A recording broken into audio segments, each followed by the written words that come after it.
খুব ছোট্ট সূরা, অনেকেরই মুখস্থ আছে এটা। এই সূরাগুলো আমাদের নিয়ম করে সময় করে মুখস্থ করা লাগে না, এগুলো এমনি মুখস্থ হয়ে যায় শুনতে শুনতে। সাধারণত এই ছোট ছোট সূরাগুলো দিয়েই আমাদের রেগুলার সালাহ যখন আমরা পড়ি, এগুলো দিয়ে ইমামতি করা উচিত। আল্লাহর হাবিব সাল্লাল্লাহু আলাইহি ওয়াসাল্লাম বিভিন্ন হাদিসে বলেছেন যে তোমরা যখন ইমামতি করবে তখন তোমার পেছনে যারা আছে তাদের দিকেও খেয়াল রাখবে। রাসূল সাল্লাল্লাহু আলাইহি ওয়াসাল্লাম অত্যন্ত বিবেকবোধ সম্পন্ন একজন ব্যক্তিত্ব ছিলেন। তিনি খেয়াল রাখতেন, যেটাকে আমরা কনসিডারেট বলি। আল্লাহর হাবিব সাল্লাল্লাহু আলাইহি ওয়াসাল্লাম খুব কনসিডারেট ছিলেন, কার কোথায় কী সমস্যা এটা খুব খেয়াল করতেন। And he was a man of 6 senses. আমরা 6 সেন্সের কথা বলি, আমাদের অধিকাংশেরই 4টা সেন্স একসাথে কাজ করে, কারো 5টা 6টা সেন্স কাজ করে, এরকম মানুষ পাওয়া দুষ্কর।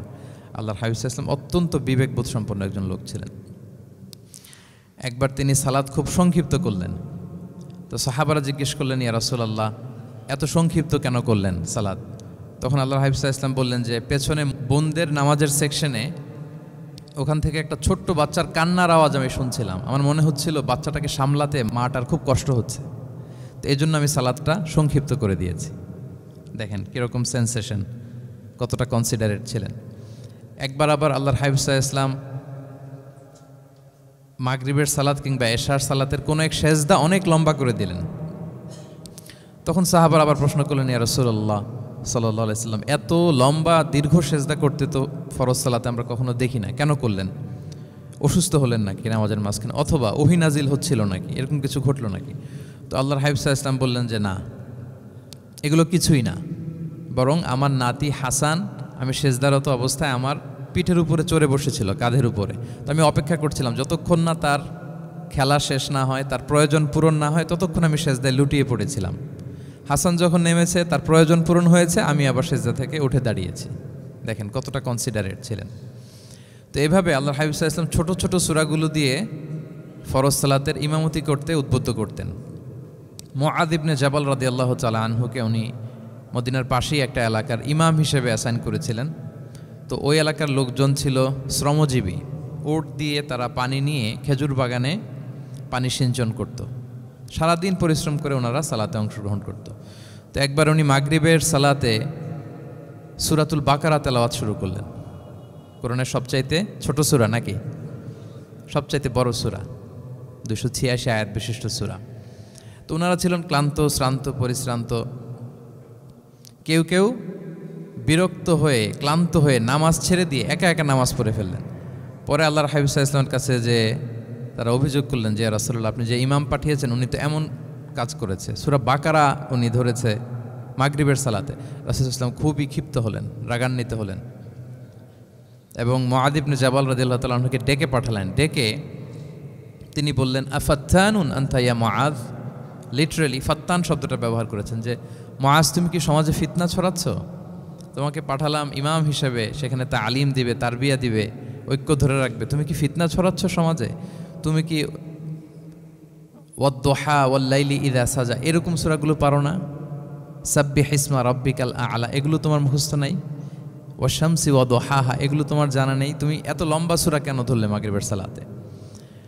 তো তখন তিনি বললেন, যখন তুমি সালাতে ইমামতি করবে ফরজ সালাতে, তখন ছোট ছোট সূরা পড়বে, কেননা তোমার পেছনে অসুস্থ থাকতে পারে, তারপর বয়স্ক কোনো লোক থাকতে পারে, অথবা মুসাফির মসজিদের পাশ দিয়ে সফর করতেছিল, ভাবলো জামাত চলতেছে, জামাতটা ধরি, ঢুকেই যদি দেখে যে আপনি সূরা বাকারা তেলাওয়াত করতেছেন, তো তার জন্য তো কঠিন হয়ে যাবে কোপ আপ করা, কন্টিনিউ করা।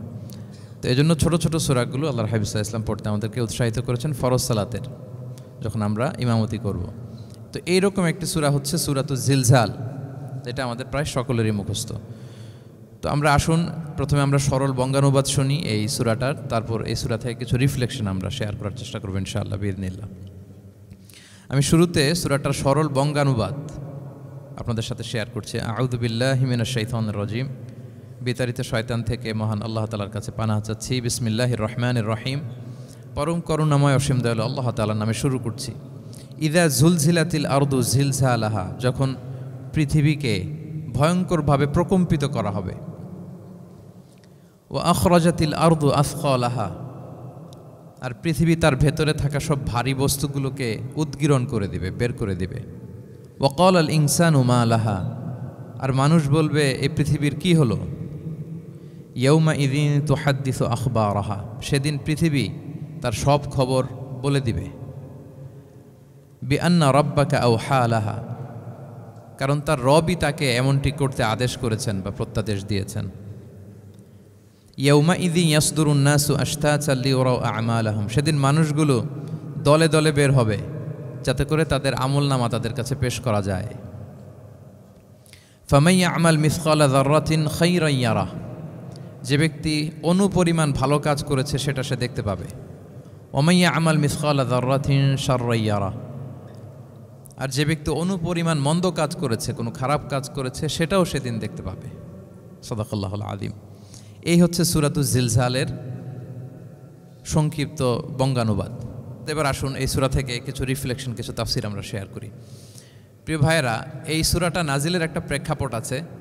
সাহাবাদের মধ্যে একটা ধারণা জন্মেছিল যে আমরা যদি খুব ছোট ছোট ভালো কাজ করি এইটা বোধহয় সওয়াব হবে না, বা মিজানের পাল্লা এটা তেমন একটা রেকগনাইজ করা হবে না। অথবা অনেক সাহাবাদের মধ্যে এরকম ধারণা ছিল যে আমরা খুব সামান্য সামান্য ছোট খারাপ কাজ করলে এটার হয়তো এরকম পাপ হবে না বা শাস্তি হবে না।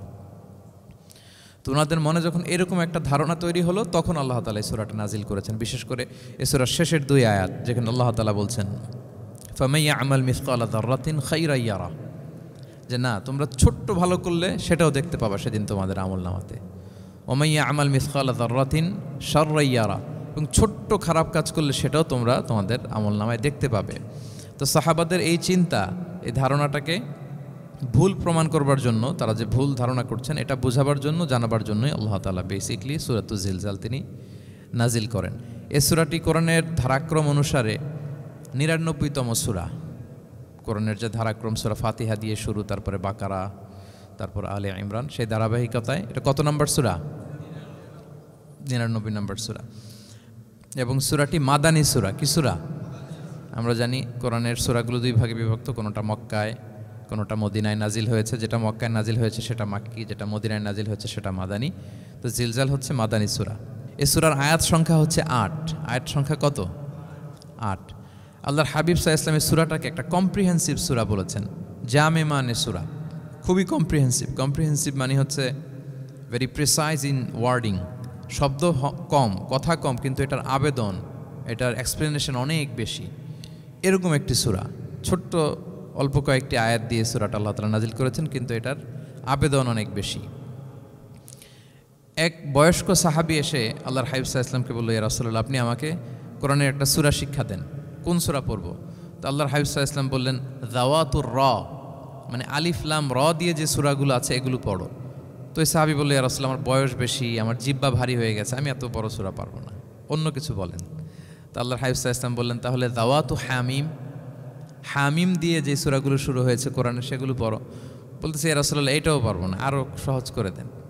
তো তখন আল্লাহর হাবিব সাল্লাল্লাহু আলাইহি ওয়াসাল্লাম বললেন, তাহলে আল মুসাব্বিহাত, মানে সাব্বাহা ইউসাব্বিহু দিয়ে যেই সূরাগুলো শুরু হয়েছে তুমি এগুলো পড়ো। ওই সাহাবী বলে, এটাও কঠিন হয়ে যায় আমার জন্য। তখন আল্লাহর হাবিব সাল্লাল্লাহু আলাইহি ওয়াসাল্লাম বললেন যে, তাহলে কি চাও? বলতেছে, আমাকে একটা জামে মানে সূরা শিক্ষা দেন, মানে এমন একটা কম্প্রিহেন্সিভ সূরা শিক্ষা দেন যে এটা শিখলে আমার হেদায়েতের জন্য যথেষ্ট হয়ে যাবে। তখন আল্লাহর হাবিব সাল্লাল্লাহু আলাইহি ওয়াসাল্লাম বললেন, তাহলে তুমি পড়ো ইদা জুলজিলাতিল আরদু জিলজালাহা ওয়া আখরাজাতিল আরদু আথকালাহা ওয়া ক্বালাল ইনসানু মা লাহা। তুমি সূরাতুল জিলজাল তেলাওয়াত করো। তখন থেকেই সাহাবী এই সূরাতুল জিলজাল তেলাওয়াত আরম্ভ করলেন। উনি বললেন যে আমি আর বেশি কিছু পড়ব, শুধু এটাই পড়ব। সাহাবাদের মধ্যে অনেকের এরকম খুব সহজ সরল মানসিকতা ছিল। তো উনি বললেন যে এটাই পড়ব। তো রাসূল সাল্লাল্লাহু আলাইহি ওয়াসাল্লাম বললেন যে কোনো সফল ব্যক্তিকে যদি কেউ দেখতে চায় তাহলে এর দিকে তাকাও, দেখো কত সহজ সরল, কত চমৎকারভাবে সে এই বার্তাটা গ্রহণ করেছে যে আমি জীবনে শুধু এটাই পড়ব। তো সূরাতুল জিলজাল হচ্ছে একটা কম্প্রিহেন্সিভ সূরা, সূরাতুন জামিআ। এটা হচ্ছে সূরার একটা ফজিলত, এটা আমরা জানলাম। আবার আল্লাহর হাবিব সাল্লাল্লাহু আলাইহি ওয়াসাল্লাম এই সূরাকে কোরআনের অর্ধেক বলেছেন। আল্লাহর হাবিব সাল্লাল্লাহু আলাইহি ওয়াসাল্লাম ইরশাদ করেছেন, ইদা জুলসিলাতিল আরদু তা'দিলু নিসফাল কোরআন। সূরাতুল জিলজাল এটা কোরআনের অর্ধেক, কোরআনের অর্ধেক।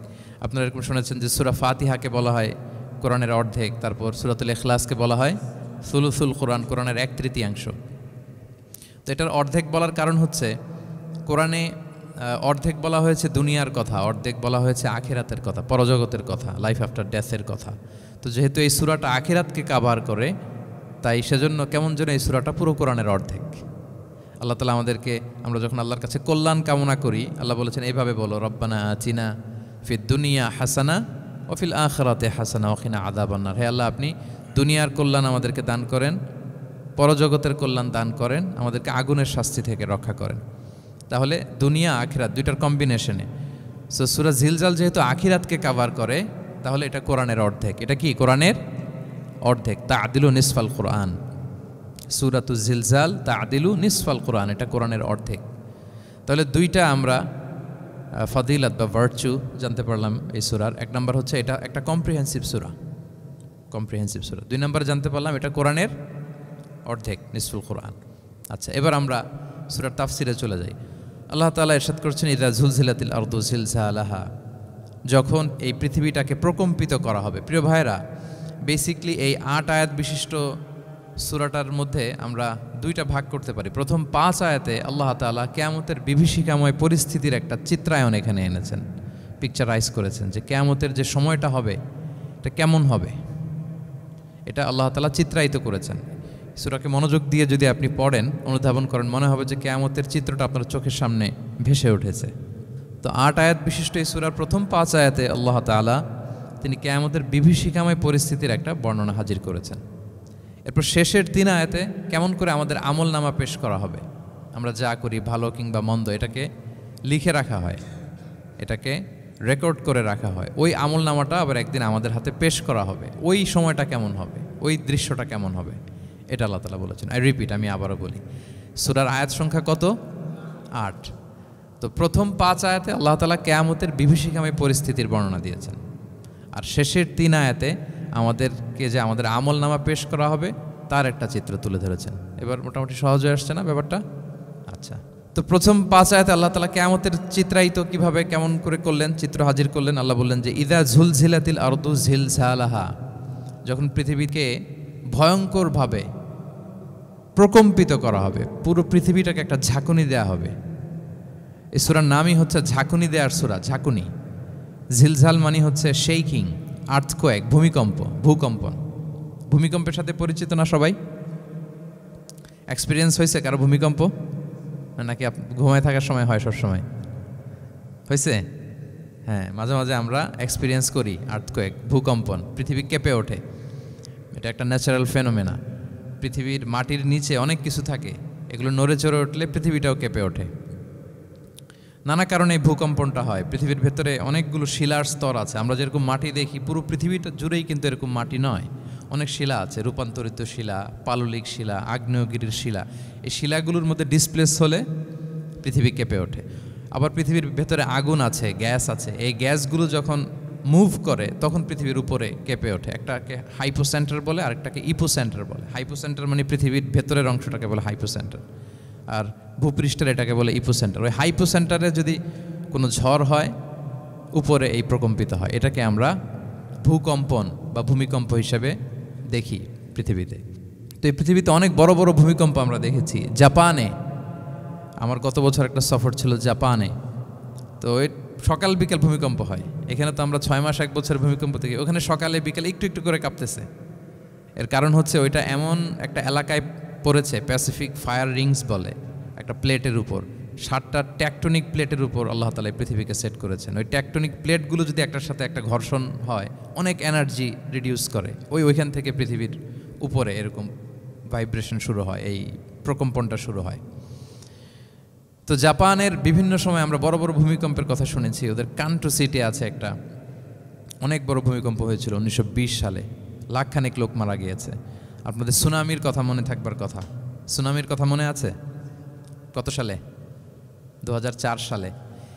এই ভূমিকম্পে পুরো একটা মহাদেশ কেঁপে উঠেছিল, দ্য এন্টায়ার এশিয়া, পুরো এশিয়াটা কেঁপে উঠেছিল। এটাকে আন্ডারসি মেগাথার্স্ট আর্থকোয়েক বলে। এত ভয়ঙ্কর ভূমিকম্প হয়েছে যে পুরো, মাঝে মাঝে ভূমিকম্পে তো 1-2টা দেশ আক্রান্ত হয়, এটা পুরো একটা মহাদেশ কেঁপে উঠেছিল। ওই ভূমিকম্পের কারণে ইন্দোনেশিয়াতে প্রায় 2.5 লাখ লোক মারা গিয়েছে, 2.5 লক্ষ।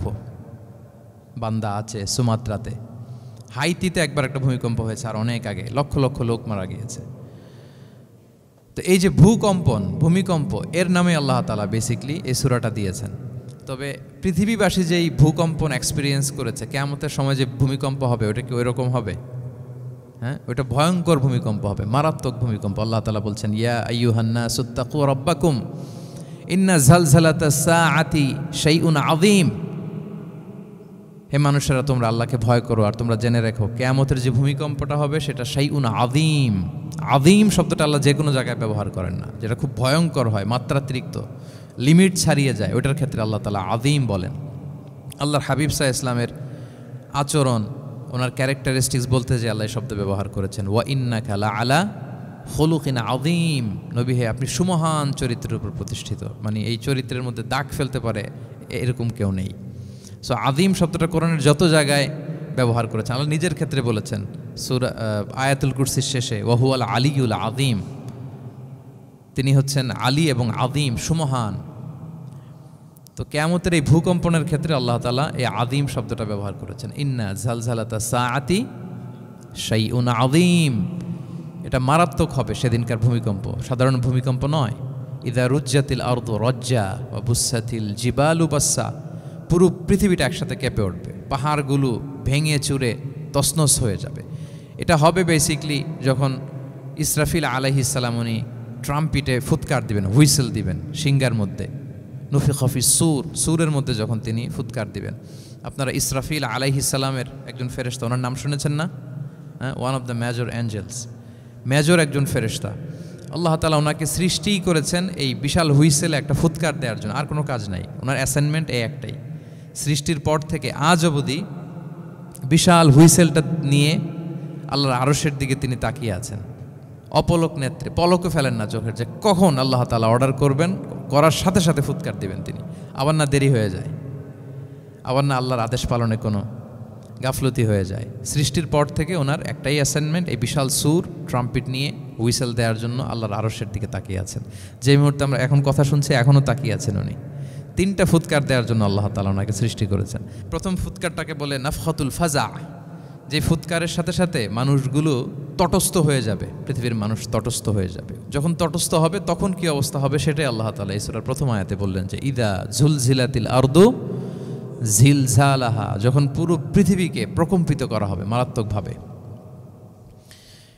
ইসরাফিল আলাইহিস সালাম প্রথম যে ফুৎকারটা দিবেন তখন পুরো পৃথিবী কেঁপে উঠবে, মারাত্মকভাবে কেঁপে উঠবে। তারপরের যে ফুৎকার দিবেন তখন সব মরে যাবে, আমরা পৃথিবীতে কেউই বেঁচে থাকবো না, তখন মানুষ মরে যাবে, জিন জাতি মরে যাবে, সমস্ত ফেরেশতারাও মরে যাবে। যেই ফেরেশতা মালাকুল মাউত, যিনি মৃত্যুর ফেরেশতা, যার মাধ্যমে আল্লাহ তাআলা মৃত্যু ঘটিয়ে থাকেন, তারও মৃত্যু ঘটবে। সে আল্লাহ তাআলার কাছে বলবে, আল্লাহ, পৃথিবীর সবাই মরেছে, আপনার আদেশ অনুযায়ী মানুষ, জিন, ইবলিস সবাইকে আমি মৃত্যু দিয়েছি, তাদের রূহ কবজ করেছি, এখন কি হবে? আল্লাহ তাআলা বলবেন, এখন তুমি মরবে, মুতিয়া মালাকুল মাউত, এখন তুমি মরো। মালাকুল মাউত তখন মারা যাবে। এত ভয়ঙ্কর একটা চিৎকার দিয়ে মালাকুল মাউত জগৎ থেকে বিদায় নেবে।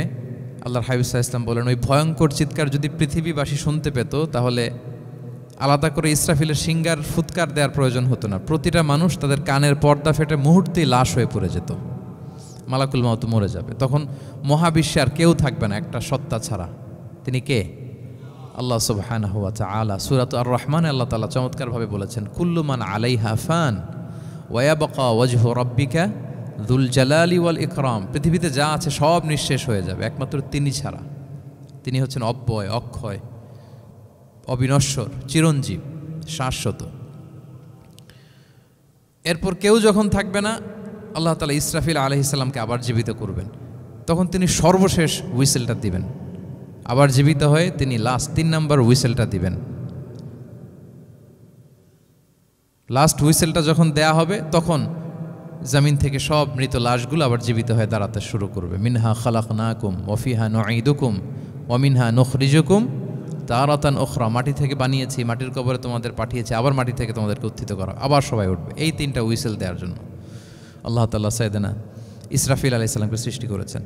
তো ওনার প্রথম হুইসেল দেওয়ার পরে কি অবস্থা হবে, কি রিয়াকশন হবে, ওইটা আল্লাহ তাআলা সূরাতুল জিলজালের প্রথম আয়াতে বললেন, ইযা জুলজিলাতিল আরদু জিলজালাহা, যখন পুরো পৃথিবীটা প্রকম্পিত হবে, মারাত্মকভাবে প্রকম্পিত হবে। ওয়া আখরাজাতিল আরদু আসকালাহা, আর যখন জমিন তার ভেতরে থাকা ভারী বস্তুগুলোকে উদ্গীরণ করে দেবে, বমি করে বের করে দেবে, ভমিটিং করবে বা নিক্ষেপ করবে। পৃথিবীর ভেতরে কি আছে? তাফসিরে এসেছে আল মাউথা ওয়াল কুনুজ, অর্থাৎ মৃত ডেড বডিগুলো। সেই আদম আলাইহিস সালামের সময় থেকে শুরু করে কিয়ামত পর্যন্ত পৃথিবী সব ডেড বডিগুলোকে ধারণ করে তার ভেতরে, তাই না? জীবিতদেরকে ভূপৃষ্ঠ উপরে ধারণ করে আর মৃতদেরকে জমিন তার পেটের ভেতরে ধারণ করে। তো আখরাজাতিল আরদু আফখালাহা, জমিন ভারী বস্তুগুলোকে উদ্গীরণ করবে, তাহলে সব ডেড বডিগুলোকে তখন বের করে দিবে। আর কুনুজ যত আছে, মিনারেলস, যত খনিজ পদার্থ আছে পৃথিবীর ভেতরে, স্বর্ণ, যত মিনারেল আছে, ইউরেনিয়াম থেকে শুরু করে যত গ্যাস আছে, প্লাটিনাম আছে, যা আছে, আগুন, অগ্নিকুণ্ড, সব কিছু জমিন বের করে দিবে। মারাত্মক এক বিস্ফোরণের মধ্য দিয়ে জমিন সব কিছু উদ্গীরণ করে বের করে দিবে। তাহলে দেখেন, কিছুটা সামহাও আপনাদের সামনে চিত্রায়িত হচ্ছে না কিয়ামতটা কেমন হবে? যদি একটু কল্পনা করেন যেভাবে আল্লাহ তাআলা বলছেন যে ইদা সুলসিলাতিল আরদু জিলজালাহা, পুরো পৃথিবীটা প্রকম্পিত হবে। ও আখরাজাতিল আরদু আফখালাহা, জমিন তার ভেতরের বস্তুগুলো বের করে দিবে, ভারী বস্তুগুলো, অর্থাৎ ডেড বডি এবং যত খনিজ পদার্থ আছে সেগুলো। ওয়াকাল আল ইনসানু মা লাহা, মানুষ বলবে পৃথিবীর হলো কি? What's happening? কি হচ্ছে? কি হলো পৃথিবীর? পৃথিবী এরকম কেন করতেছে? যে আয়াতটা বলেছিলাম যে ইন্না জালজালাতাস সাআতি শাইউন আযীম, সেখানে আল্লাহ তাআলা বলছেন ইয়াউমা তারাউনাহা তাযহালু কুল্লু মুরদিআতিন আম্মা আরদাআত ওয়া তাদউ কুল্লু যাতি হামলিন হামলাহা ওয়া তারান নাসা সুকারা ওয়া মা হুম বিসুকারা ওয়ালাকিন্না আযাবাল্লাহি শাদীদ। মানুষের ফার্স্ট রিয়াকশন কি হবে এই আর্থকোয়েকের পরে? এই আয়াতে চমৎকারভাবে আল্লাহ তাআলা বলছেন। আল্লাহ বলছেন যে পরিস্থিতিটা এত ভয়ঙ্কর হবে, কারণ এরকম ভূকম্পন তো পৃথিবীবাসী দেখেনি। এত মারাত্মক ভূমিকম্প হবে যে দুধ খাওয়াচ্ছে এরকম মা তার দুধের বাচ্চার কথা ভুলে যাবে। আল্লাহু আকবার। দেখেন এখানে উপমাটা কীরকম। সাধারণত দুধের বাচ্চার প্রতি মায়ের আলাদা একটা টেক কেয়ার থাকে, মানে তাকে রেখে এদিক সেদিক যায় না, গেলেও চোখে চোখে রাখে, বা কোথাও গেলেও অন্যকে বলা যায় তুমি একটু দেখো। কি এরকম করে না? দুধের বাচ্চা তো সে খুবই ছোট বাচ্চা, তার আলাদা কেয়ারের প্রয়োজন হয়, এক্সট্রা কেয়ারের প্রয়োজন হয়। তো দুধ খাওয়ায় ব্রেস্ট ফিডিং মাদার কখনো তার বাচ্চাকে চোখের আড়াল করতে দেয় না বা চায় না। আল্লাহ বললেন যে তখন পরিস্থিতি এত ভয়ানক হবে যে নিজের দুধের বাচ্চার কথাই মা ভুলে যাবে। তারপর এখনও পরিপূর্ণ হয়নি পেটের ভেতরে বাচ্চা, এরকম মা যারা আছে গর্ভবতী, সাধারণত কয় মাস পরে বাচ্চা ডেলিভারি হয়? 8 মাস 9 মাস পরে। দেখা যাবে যে 2 মাসের বাচ্চা, এখনও ভ্রূণ, 3 মাসের বাচ্চা, 4 মাসের বাচ্চা। এই ভয়ঙ্কর পরিস্থিতির চোটে যত গর্ভবতী নারী আছে সব মুহূর্তে ডেলিভারি করে দেবে, মুহূর্তে, ইনস্ট্যান্ট। ও তাদাউকুল দাতু হামলিন হামলাহা, যত মা আছে গর্ভবতী সবাই, প্রেগনেন্ট মহিলারা মুহূর্তে ডেলিভারি করে দেবে, প্রি ম্যাচিউরড বেবি। কেউ ভ্রূণ, কেউ 3 মাসের, কেউ 4 মাসের বাচ্চাগুলো ডেলিভারি হয়ে যাবে। মানুষগুলো পঙ্গপালের মতো দৌড়াতে থাকবে, বিক্ষিপ্ত পতঙ্গের মতো দৌড়াতে থাকবে মানুষ। আর বলবে ওয়াকাল আল ইনসানু মা লাহা, মানুষ তখন, মানুষের ফার্স্ট রিয়াকশন হবে যে মা লাহা, কি হলো? What's happening? কি হচ্ছে? কিছুই বুঝতে পারতেছি না। মা লাহা, পৃথিবীর কি হলো? ইয়াউমা ইদিন তুহাদ্দিসু আখবারাহা, সেদিন পৃথিবী সব কিছু বর্ণনা করে দিবে, সব বয়ান দিয়ে দিবে। আমরা এই পৃথিবীর উপরে জমিনে যা করি সব কিন্তু পৃথিবীর মধ্যে রেকর্ডেড থাকে। জমিন সেদিন বয়ান দিবে, সেদিন আসলে সব কিছুই বয়ান দিবে। জমিন বয়ান দিবে, হাত পা সাক্ষী দিবে। যেখানে মানুষ যে সমস্ত জিনিসের মাধ্যমে, যেই টুলসগুলোর মাধ্যমে পাপ করেছে, অন্যায় করেছে, সব কিছু সেদিন সাক্ষী দেবে। আর সব সাক্ষীর বড় সাক্ষী হবে সেদিন এই জমিন। জমিন হবে সেদিন রাত সাক্ষী। জমিন হবে কি সাক্ষী? রাত সাক্ষী। ইয়াউমা ইদিন তুহাদ্দিসু আখবারাহা, আল্লাহ জমিনকে বলবে এবার তুমি পাপের বয়ান দাও। রাত সাক্ষী হয়ে তুমি বয়ান দাও, কি কি ঘটেছে তোমার উপরে। কারণ আমরা যত পাপই করি না কেন, যত কাজই করি না কেন, সব জমিনের উপরই করি, তাই না? তো জমিন সেদিন বয়ান দেবে, সাক্ষী দিবে। ইয়াউমা ইদিন তুহাদ্দিসু আখবারাহা। জমিন কিভাবে সাক্ষী দিবে, জমিন কিভাবে কথা বলবে? আল্লাহ তাআলা বলছেন বিআন্না রাব্বাকা আওহা লাহা, কারণ তার রব জমিনকে সেদিন কি করেছে? আদেশ করেছে, প্রত্যাদেশ করেছে। আল্লাহ তাআলার আদেশে জমিন সেদিন কথা বলবার সুযোগ পাবে, সব বয়ান দিবে। কি কি হয়েছে জমিনের ভেতর, কি কি অন্যায় হয়েছে, কি কি পাপ হয়েছে, কি কি সংগঠিত হয়েছে, সব ধরে ধরে জমিন সেদিন বর্ণনা করবে। তাহলে প্রথম 5টা আয়াত আমরা বলে ফেললাম, যে প্রথম 5টা আয়াতে কিয়ামতের বিভীষিকামী পরিস্থিতির একটা পিকচারাইজেশন পাইছেন আপনারা? ভয় লাগতেছে আপনাদের? ভয় লাগতেছে? সেদিনকার পরিস্থিতি কেমন হবে খুব সংক্ষিপ্ত পরিসরে একটা বর্ণনা আমাদের সামনে আসছে না, এই 5 আয়াতে চলে আসছে। কিন্তু ভয়ঙ্কর হবে সেই দিনটা, কেউ কাউকে চিনবে না। ইয়াউমা ইয়াফিরুল মারউ মিন আখিহি ওয়া উম্মিহি ওয়া আবিহি ওয়া সাহিবাতিহি ওয়া বানিহি লিকুল্লি ইমরিইম মিনহুম ইয়াউমা ইযিন শা'নুন ইউগনি। ভাই ভাইকে দেখে পালাবে, পরিচয় দিবে না। বন্ধু বন্ধুকে দেখে পালাবে, স্বামী স্ত্রীকে দেখে পালাবে, প্রিয়তমা স্ত্রীকে পরিচয় দিবে না, কলেজের টুকরা সন্তানকে পরিচয় দিবে, কেউ কাউকে চিনবে না। সবাই নাফসি নাফসি, সবাই নাফসি নাফসি, কোনো পোশাক ছাড়া বস্ত্রহীন হয়ে উঠবে। আম্মা জান আয়েশা রাদিয়াল্লাহু তাআলা আনহা বিষ্ণু ইসলামকে বলবেন, ইয়া রাসূলুল্লাহ, তাহলে মানুষ কি লজ্জিত হবে না বস্ত্রহীন অবস্থায় উঠলে? তখন রাসূল সাল্লাল্লাহু আলাইহি ওয়াসাল্লাম বললেন, লিকুল্লি ইমরিইম মিনহুম ইয়াউমা ইযিন শা'নুন ইউগনি। প্রত্যেকের এমন একটা ভয়ঙ্কর অবস্থা হবে যে তার গায়ে কাপড় আছে কি নাই, সে কীরকম অবস্থায় আছে এটাই সে ভুলে যাবে, মানে ওই টেন্ডেন্সিই তার থাকবে না। এত ভয়ঙ্কর হবে সেদিনটা। সেই ভয়ঙ্করতম দিনে আল্লাহ তাআলা আমাদেরকে হেফাজত করুক। আল্লাহর হাবিব সাল্লাল্লাহু আলাইহি ওয়াসাল্লাম বলেছেন, সে ভয়ঙ্করতম দিনে আল্লাহর সুশীতল আরশের নিচে 7 শ্রেণীর লোকজন ছায়া পাবে। ওই 7 শ্রেণীর অন্তর্ভুক্ত যেন আমরা হতে পারি, আল্লাহ তৌফিক দান করুক। সম্মানিত ভাইয়েরা, তাহলে সূরা জিলজালের 8 আয়াত বিশিষ্ট সূরার প্রথম 5 আয়াত আমরা কভার করলাম। আমরা বলেছি যে প্রথম 5 আয়াতে আল্লাহ তাআলা কিয়ামতের বিভীষিকাময় পরিস্থিতির বর্ণনা দিয়েছেন, সেটা গেল। পরের 3 আয়াতে কি নিয়ে আলোচনা করা হয়েছে বলেন তো দেখি, মনে আছে কিনা? হ্যাঁ, আমল কিভাবে পেশ করা হবে, আমল নামা, সেটা নিয়ে আল্লাহ তাআলা বলেছেন। আল্লাহ তাআলা শুরু করছেন, আল্লাহ বলছেন যে ইয়াউমা ইযি ইয়াসদুরুন নাসু আশতাতা, সেদিন মানুষগুলো দলে দলে বের হবে, দলে দলে এসে বের হবে। কেন? লিউরাউ আমালাহুম, যাতে করে তাদের আমল নামা তাদেরকে দেখানো যায়। তার মানে কি করেছি সেদিন আমল নামা আমরা দেখব। ইয়াউমা ইযি ইয়াসদুরুন নাসু আশতাতাল লিউরাউ আমালাহুম, যাতে করে তাদের আমল নামা তাদেরকে দেখানো যায়। তার মানে সেদিন আমরা আমাদের আমল নামা দেখব, কি করেছি না করেছি সব সেদিন সে আমল নামায় থাকবে। তো আমল নামাটা 2 ভাবে দেয়া হবে, হাদিসে এসেছে, কোরআনের আয়াতও এসেছে। নেককার লোকদের আমল নামা ডান হাতে দেয়া হবে, সামনের দিক থেকে। আর পাপাচারী, সীমালঙ্ঘনকারী, জালিমদের আমল নামা পেছন থেকে বাঁ হাতে দেয়া হবে, পেছন থেকে এনে বাঁ হাতে। আর নেককারদের সামনে থেকে ডান হাতে। আল্লাহ তাআলা যেন আমাদেরকে ডান হাতে আমল নামা দান করেন। এই কথাটা আল্লাহ চমৎকারভাবে বলছেন, ফাআম্মা মান উতিয়া কিতাবাহু বিয়ামিনিহি ফাসাউফা ইউহাসাবু হিসাবান ইয়াসীরা। সেদিন আল্লাহ তাআলা যাকে ডান হাতে আমলনামা দিবে তার হিসাবটা সহজ হবে। আল্লাহর হাবিব সাল্লাল্লাহু আলাইহি ওয়াসাল্লাম সবসময় এই দোয়াটা করতেন, আল্লাহুম্মা হাসিবিনা হিসাবান ইয়াসীরা। হে আল্লাহ, আপনি আমার হিসাবটাকে সহজ করেন, হে আল্লাহ, আপনি আমার হিসাবটাকে সহজ করেন। এই দোয়াটা আপনারাও পড়বেন, আল্লাহুম্মা হাসিবিনা হিসাবান ইয়াসীরা।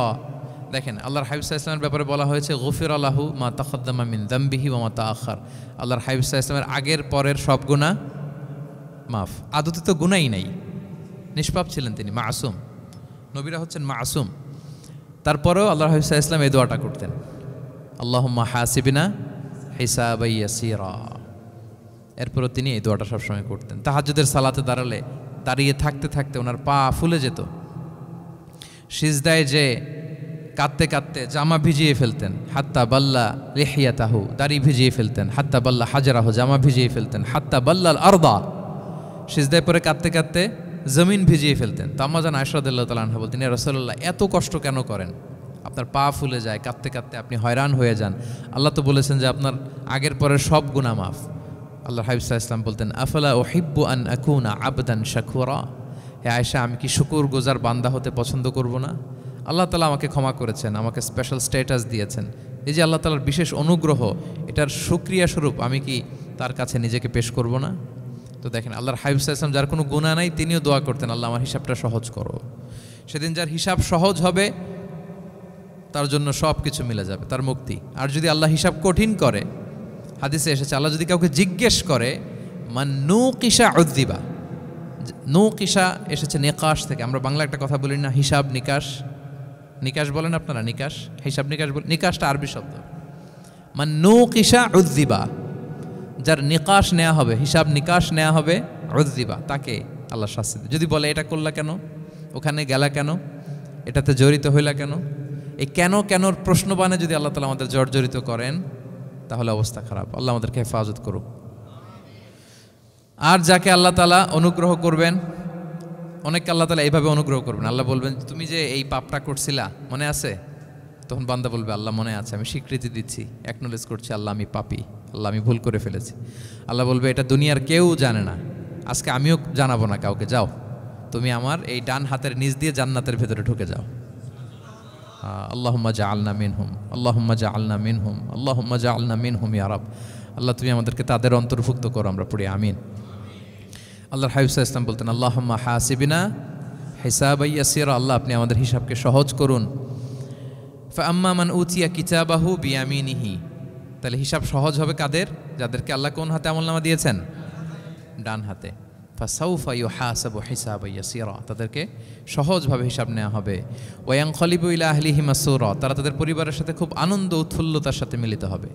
আর ওয়া আম্মা মান উতিয়া কিতাবাহু ওয়ারাআ যাহরি, আর যাদেরকে পেছন থেকে আমলনামা দেয়া হবে বা হাতে, ফাসাউফা ইয়াদউ সুবুরা, তারা মৃত্যু কামনা করবে, সেদিন মৃত্যু, ধ্বংস কামনা করবে তারা, নিজেদের ধ্বংস। ওয়াসলা সাইরা, আর তারাই জাহান্নামে অন্তর্ভুক্ত হবে, জাহান্নামে তারাই প্রবেশ করবে। বলে আয়াযু বিল্লাহ, নাউযু বিল্লাহ, আল্লাহ আমাদেরকে তুমি হেফাজত করো।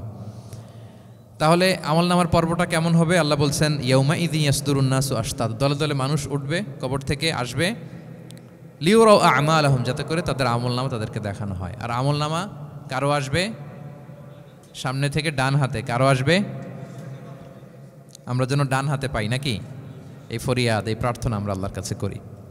এবার আমলনামা পেয়ে গেলাম আমরা সবাই হাতে, এবার আল্লাহ তাআলা আমাদেরকে বলবেন তোমরাই একটু পড়ো তোমাদের আমলনামা। ইকরা ইকরা কিতাবাকা কাফা বিনাফসিকা আল-ইয়াউমা আলাইকা হাসিবা, পড়ো তোমার আমলনামা, হিসেবের জন্য তুমিই যথেষ্ট আজকে। ধরেন আজকে আপনার গণিত পরীক্ষা গেছে, ধরেন অঙ্ক পরীক্ষার পরে যার খুব কনফিডেন্স ভালো, ভালো গণিত জানে, সে আসলে আগে থেকেই জানে যে আমি 100তে 100, তার একটা নিজের হিসেব নিকেশ আছে না নাকি? হ্যাঁ। আর ধরেন যে যার গণিত মিলে নাই, পরীক্ষা ভালো হয় নাই, যে হচ্ছে খুব খারাপ ছাত্র, একেবারে লাড্ডু গুড্ডু মেরে আসছে, ও নিজেও জানে এটার ফল প্রকাশের জন্য এত ওয়েট করা লাগে না, তার একটা হিসাব নিকেশ আগে থেকে জানা আছে যে আমার দিয়ে তো কিছু হবে না, আমার অন্য চিন্তা করতে হবে। ফলাফল রেজাল্ট আসে নাই, কিন্তু সে নিজেও জানে যে সে 00 পাবে। আর যে গণিতে খুব ভালো, হ্যাঁ, সব তার গণিত মিলে গেছে, রেজাল্টের আগে থেকেই সে জানে যে আমার 100 থেকে 100 কেউ এটা থামাতে পারবে না। তো আমরা আসলে কে কি করেছি, আমাদের কি আমলনামা, সেদিন তো আমরা পাবো, কিন্তু তার আগে আমাদের নিজেদেরও একটা বন্দোবস্ত, হিসেব নিকেশ, বোঝাপড়া আছে না নাই বলেন?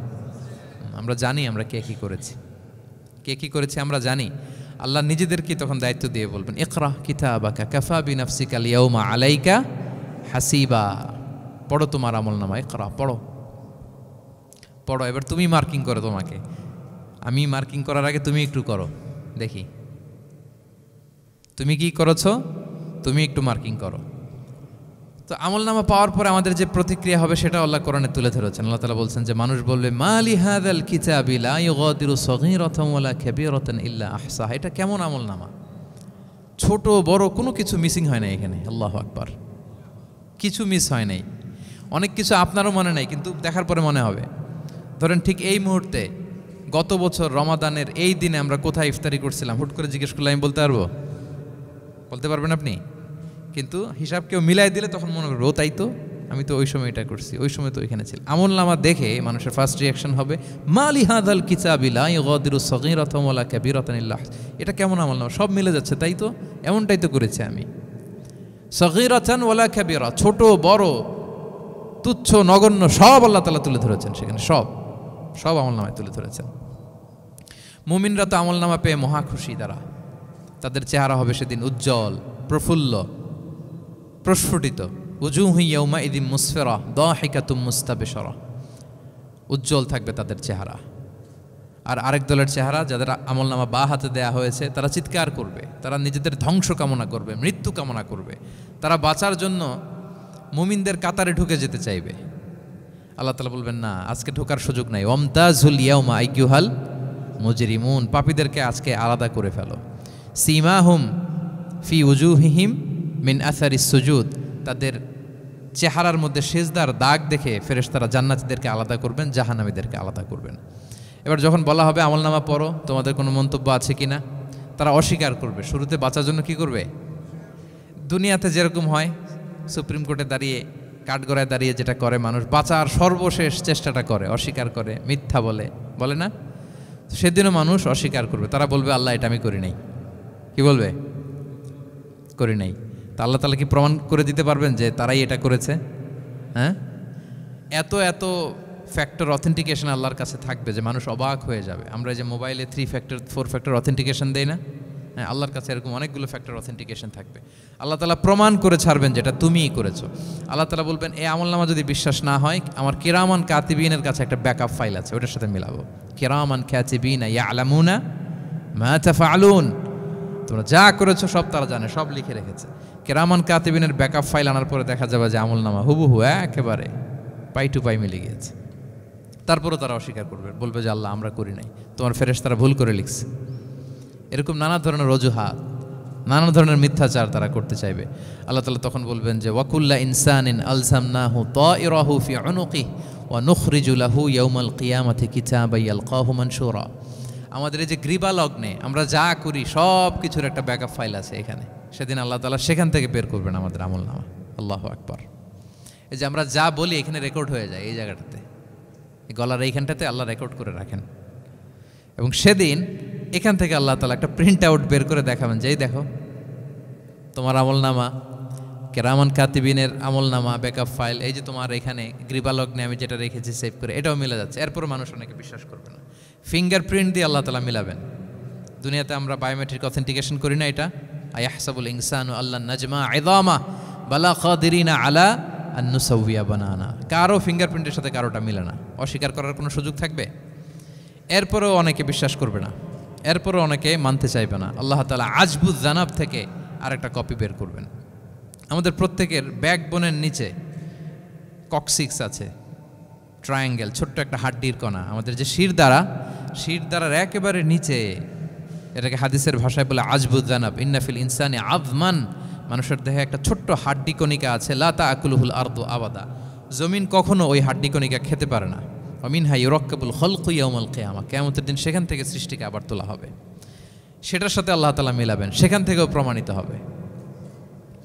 এরপর আল্লাহ তাআলা ভিডিও রেকর্ড দেখাবেন। ওয়াকুল্লা শাইইন আহসাইনাহু ফি ইমামিম মুবিন নামক ভিডিও রেকর্ডার দিয়ে। তখন আপনি সরাসরি দেখবেন যে এই তো আপনি ওই জায়গায় গিয়েছেন, এই তো আপনি পাপ কাজ করেছেন, এই তো আপনি অন্যায় কাজ করেছেন, এই তো আপনি জুলুম করেছেন, এই তো সীমালঙ্ঘন করেছেন, সব কিছু আপনি একেবারে ভিজুয়াল প্রেজেন্টেশন, আর অস্বীকার করার কোনো সুযোগ থাকবে না। তারপরেও যারা অস্বীকার করবে যে আল্লাহ আমি করি নাই, আল্লাহ বলেন আলিয়াউমা নাখতিমু আলা আফওয়াহিহিম ওয়া তুকাল্লিমুনা আইদিহিম ওয়া তাশহাদু আরজুলুহুম বিমা কানু ইয়াকসিবুন। সেদিন তার মুখকে আমি সিলগালা করে দেব, আর সুযোগ দেওয়া হবে না। অনেক অস্বীকার করেছো, তার হাত সাক্ষী দিবে, তার পা সাক্ষী দিবে। সেদিন আল্লাহ তাআলা প্রমাণ করেই ছাড়বেন যে এই পাপ তুমি করেছো। তাহলে আমলনামা কিভাবে আল্লাহ দিবেন? আল্লাহ বলেন ইয়াউমা ইযি ইয়াসদুরুন নাসু আশতাতা, দলে দলে আসবে, লিউরাউ আমালাহুম, যাতে করে তাদেরকে আমলনামা দেখানো হয়। ফামান ইয়ামাল মিসকালা যাররাতিন খাইরান ইয়ারা, অনুপরিমাণ ভালো করেছো তো সেটা তুমি দেখতে পাবে, অনুপরিমাণ খারাপ করেছো তো সেটাও তুমি দেখতে পাবে। যাররা মানে হচ্ছে অণু, অ্যাটম, বস্তুর ক্ষুদ্রতম একক, একেবারে অণুর কথা আল্লাহ তাআলা বলেন যে একেবারে ছোট্ট কাজ সেটাও তুমি দেখতে পাবে, ছোট্ট খারাপ কাজ সেটাও দেখতে পাবে। আমরা অনেক সময় ছোটোখাটো জিনিসগুলোকে গুরুত্ব দেই না। আল্লাহর হাবিব সাল্লাল্লাহু আলাইহি ওয়াসাল্লাম বলেছেন ওয়ালা তাহকিরান্না মিনাল মা'রুফি শাইআ ওয়ালাউ আন তালকা আখাকা বিওয়াজহিন তালিক। তোমরা কোনো ছোট ভালো কাজকে এটাকে আন্ডারমাইন করো না, ছোট মনে করো না। যে কোনো ভালো কাজ হোক এটাকে ছোট করবো না। ইভেন তুমি তোমার ভাইয়ের সাথে দেখা হলো যে মুচকি হাসি দিয়ে কথা বলো, এটারও তুমি মনে করো না যে এটা কাজে লাগে, এটাও কাজে লাগবে। এটাও সেদিন মিজানের পাল্লায় তোমার নাজাতের বড় মেজর একটা ওসিলা হয়ে যেতে পারে। আপনি যে আপনার ভাইয়ের সাথে মুচকি হাসি দিয়ে কথা বলেন, এটা সাদাকার সওয়াব হয়। Your smile to your brother, it's a charity. তাবাসসুমুকা ফি ওয়াজহি আখিকা সাদাকা, দেখলেন সালাম দিলেন, একটা মুচকি হাসি, এটা সাদাকা দেওয়ার সওয়াব। সুবহানাল্লাহ, এটাও সেদিন কাজে লেগে যাবে। সো ফামান ইয়ামাল মিসকালা যাররাতিন খাইরান ইয়ারা ওয়া মান ইয়ামাল মিসকালা যাররাতিন শাররান ইয়ারা। ছোট্ট ভালো কাজ যদি করো সেটাও দেখবে, ছোট্ট খারাপ কাজ যদি করো সেটাও দেখতে পাবে। যত ছোট ভালো কাজ করেন, রাস্তায় একটা ধরেন যে কলার ছোলা পড়েছিল, ভাবলেন যে এইটা সরাই দেয় একটু, আমি ইমাতাতুল আযা আনিত তারিক হবে, মানুষ পিছলে পড়লে পা ভাঙবে, তো এই ময়লাটা একটু সরাই দিলেন। কলার একটা ছোলা পড়েছিল, খোসা, এটা ফেলে দিচ্ছেন, দেখবেন যে ওই দিন এটাও রেজিস্টার করা আছে, এটাও লেখা। একজনকে মুরব্বী একজন আসছে, আপনার বসার সিট ছিল, ওনার সিট ছিল না, উঠে দাঁড়িয়ে তাকে বসার সুযোগ করে দিয়েছে, ওই দিন দেখবেন যে এটাও লেখা, এটার জন্য অনেক সওয়াব রেজিস্ট্রেশন করা আছে। একজন রাস্তা দিয়ে যাচ্ছিল, জিজ্ঞেস করতেছে ভাই যে এই জালান অমুকটা কোথায়, তো আপনি বলে দিলেন যে জালান গুম্বাকটা তো এইদিকে, তো সে আপনার কারণে ওই দিন সঠিক পথে যেতে পারলো। আপনার কাছে মনে হয়েছে ছোট্ট ফিউ সেকেন্ডসের একটা নেক কাজ, কিন্তু সেদিন দেখবেন আমল নামায় সেটাও লেখা। আবার এরকম ছোট্ট ফামাইয়া আমাল মিসকালা যাররাতিন শার, ছোট্ট আপনি একটা গালি দিয়েছেন কাউকে, কারোর ব্যাপারে, এর ব্যাপারে ওর কাছে যে কান ভারী করছেন, ফেসবুকে একটা বাজে কমেন্ট করে দিয়েছেন, দেখার কেউ নাই, ধরার কেউ নাই, দিলাম একটা গালি, দেখবেন যে ওই দিন সব একেবারে ক্ষুদ্র থেকে ক্ষুদ্রতর অনুপরিমাণ খারাপ কাজ, ভালো কাজ সব সেদিন আমলনামায় তুলে রাখবে কে? আল্লাহ সুবহানাহু ওয়া তাআলা, তিনি সেদিন আমলনামায় সব তুলে রাখবেন। সো আমরা কোনো ভালো কাজকে যেন তুচ্ছ মনে না করি, কোনো খারাপ কাজের সাথে যেন জড়িত না হয়, যত ছোট হোক। শয়তানের ওয়াসওয়াসায়, প্রবৃত্তির ধোকায় পড়ে, নফসের ধোকায় পড়ে কখনোই যেন পাপের কাজে আমরা পা না বাড়াই, এবং প্রত্যেকটা পাপকেই যেন আমরা ভয়ঙ্কর মনে করি যে না, এটা আমার জন্য কাল হয়ে দাঁড়াতে পারে। আর প্রতিটা ভালো কাজ করার ক্ষেত্রে যেন আমরা প্রতিযোগিতা করি, আর এই মাইন্ডসেট যেন থাকে যে না, এটা আমাকে বাঁচাতে পারে সেদিন। কি বলেন, ঠিক কিনা? তাহলে আল্লাহ তাআলা শেষ করলেন ফামাইয়া আমাল মিসকালা যাররাতিন খাইরান ইয়ারা। প্যাস লেগে যায় না? লেগে যায়, স্বাভাবিক। আগে খাইরান, পরে শাররান। অনুপরিমাণ ভালো করলে সেটাও সে সেদিন কি পাবে, অনুপরিমাণ খারাপ করলেও পাবে। দেখেন, এটা একটা আশা জায়গা নিয়েছে আমাদের, কিন্তু হোপফুল করে, তাই না? আমরা অনেক সময় এমন হয় যে ভালো কাজ করছি, কেউ দেখে নাই। হ্যাঁ, আপনি এই আয়াতটা খেয়াল করবেন যে না, কেউ দেখে নাই, কিন্তু দেখেছে কে? আল্লাহ দেখেছেন, উনি দেখলেই চলবে, আমার আমল নামা এটা ঠিকই থাকবে। কোনো এক কারণে সমাজের সবাই আপনাকে ভুল বুঝেছে, misunderstanding, everyone got you wrong, আসলে আপনি ঠিক ছিলেন। সবাই পরিস্থিতি, সামাজিক, এটা সেটা, এরকম হয় না যে সবাই ভুল বুঝতেছে, আসলে আপনি ঠিকই করছেন। সবাই ভুল বুঝুক, আপনার আমল নামায় সেটা ভালো কাজ হিসেবে লেখা থাকবে, ঠিক কিনা? অনেক সময় ঠকায় লোকজন, আমাদেরকে ঠকায় নানাভাবে, আমরা হয়তো তার সাথে পেরে উঠি না। মাঝে মাঝে কিছু ভিডিও আমি দেখি, এই আপেল বিক্রি করতেছে, কি অদ্ভুত ব্যবসায়ী, তো দেখাচ্ছে খুব ভালো ভালো আপেল, আপনারা দেখেছেন কিনা জানি না। সে আবার ওই পলিথিনের ভেতরে পচা নষ্ট আপেলগুলোর কয়েকটা প্যাকেট করে রাখে, তো আপনি বেছে বেছে যেই ভালো আপেলই দিবেন সেটাই সে নিয়ে প্যাকেটে দিয়ে দিচ্ছে। মাপটাপ করার পরে আপনি যখন টাকা বের করতেছেন বা অন্যমনস্ক, হুট করে সে ওই পচা আপেলের ওইটা, আপনার একই পলিথিন, একই ওজনের তার একটা হিসাব থাকে, ওইটা ধরায় দিচ্ছে। তা আপনি কোত্থেকে আপেল কিনছেন, বাসা হয়তো অনেক, বাসায় যেয়ে দেখেন সর্বনাশ, কি টসটসে পাকা আপেলগুলো বেছে বেছে দিলাম, এখন দেখি পচা, তো ওরে তো আর পাবেন না, ওরে আর ধরাও হইল না। আপনি ভাবছেন হিসাবটা এখানেই শেষ? হ্যাঁ, এখানেই শেষ না, lot of unsettled issue yet to be settled. এরকম অনেক কিছু আছে দুনিয়াতে আপনি সেটেল করতে পারেন নাই, সেটেল হবে সেদিন। দ্য কনসেপ্ট অফ আখেরা যদি না থাকতো, this worldly life would be a joke. আখেরা বলে যদি কিছু না থাকতো, এই পৃথিবীটা আসলে একটা জোক ছিল, জোক। কেটে টুকরা টুকরা করে বস্তাবন্দি করে ফেলে রাখছে ডোবার মধ্যে, কেউ দেখে নাই, হদিস নাই, এটার সাক্ষীও পাওয়া, বিচারও হচ্ছে না। আর বিচারের যে দীর্ঘসূত্রিতা, আপনি ভাবছেন শেষ, এখানেই শেষ? Not that easy brother. একদিনে ঋণ তাকে শোধ করতে হবে। ফামাইয়া আমাল মিসকালা যাররাতিন খাইরান ইয়ারা ওয়া মাইয়া আমাল মিসকালা যাররাতিন শাররান ইয়ারা। ছোট্ট ছোট্ট ভালো যেখানে আল্লাহ লিখে রাখবেন, এই বড় বড় লোক ঠকানো, জুলুম, অপরাধ, এগুলোর বিচার হবে না একদিন? বলেন, বিচার হবে। তাহলে কনসেপ্ট অফ আখেরা, এটা আমাদেরকে আশাবাদী করে।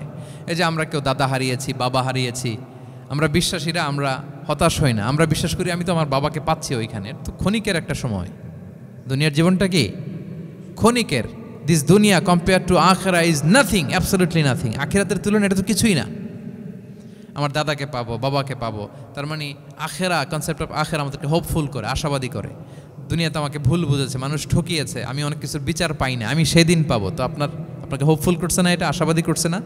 আখেরাত আমাদেরকে কি করে? আশাবাদী করে। যত জুলুম, অত্যাচার, যেগুলোর বিচার এই দুনিয়াতে হয় নাই, সেদিন সে বিচারটা হবে। ফামাইয়া আমাল মিসকালা যাররাতিন খাইরান ইয়ারা ওয়া মাইয়া আমাল মিসকালা যাররাতিন শাররান ইয়ারা। প্রিয় ভাইরা, তাহলে পেয়েছেন সূরাতুজ জিলজালের আলোকে কিয়ামতের বিভীষিকাময় চিত্র এবং কেমন করে আমলনামা আমাদের সামনে পেশ করা হবে। আপনাদের কাছে ক্লিয়ার হয়েছে? আল্লাহ তাআলা আমাদের সবাইকে ডান হাতে আমলনামা দিয়ে ধন্য করুক। আমরা যত নেক কাজ করেছি, ভালো কাজ করেছি, সবগুলোর বদলা, প্রতিদান, রিওয়ার্ড যেন আমরা সেদিন পাই। আল্লাহ তৌফিক দান করুক। আল্লাহ আমাদেরকে কোনো হিসাব ছাড়া বিনা হিসাবে জান্নাতে হিসেবে কবুল করুক।